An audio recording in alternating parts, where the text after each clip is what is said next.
The locations and settings of observant houses was of equal importance in reflecting their detached spiritual existence. Places chosen were usually secluded, positioned outside of villages and towns, and in some cases hard to reach.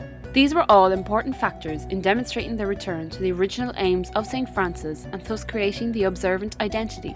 Ross Errilly contains many of the important factors which contributed to the observant identity. Its secluded but picturesque location beside the bank of the Black River is often regarded upon within 19th century diaries of antiquarians who managed to navigate across the marshy fields.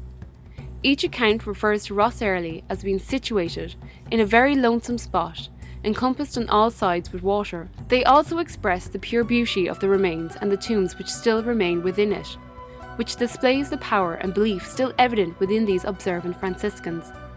Ross Errilly's lonesome stance within the landscape evokes the spiritual meditation occurring within.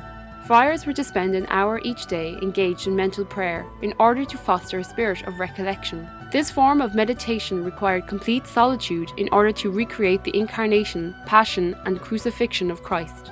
This form of intense meditation was to create a sense of participation within different aspects of Christ's life, and so the friar would be led to imitate Christ in their own actions. Prayer and chanting of psalms was an important occurrence within the monastery, and one which involved the ringing of the bell from high in the tower. This image is one which is reflected upon within poems and stories regarding life within the monastery. The marshes clipped it round with forest, marsh and fell.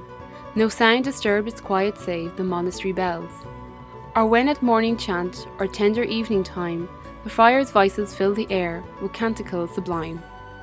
Also within written accounts, Ross Errilly is described as Thebaid, which is a desert region in Upper Egypt, which many Christian hermits are known to have retreated to, another indication of the importance of location for the observance. Happy our friars wore in that green Thebaid.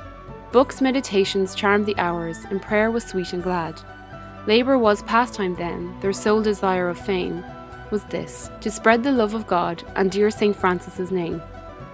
The prospect which surrounds the ruins of Ross Errilly is flat pasture land, which stretches endlessly into the distance, making the ruins sit effortlessly into the landscape. The expanding religious society which resided within this landscape will forever be remembered, not only through the remaining ruins, but through the symbolic retreat it rests upon. Through trials sharp and sore the monastery passed. Now lies it open to the stars and naked to the blast. The ivy shakes upon its walls, and where the altar stood, the dead red nettle flourishes and drops its leaves of blood.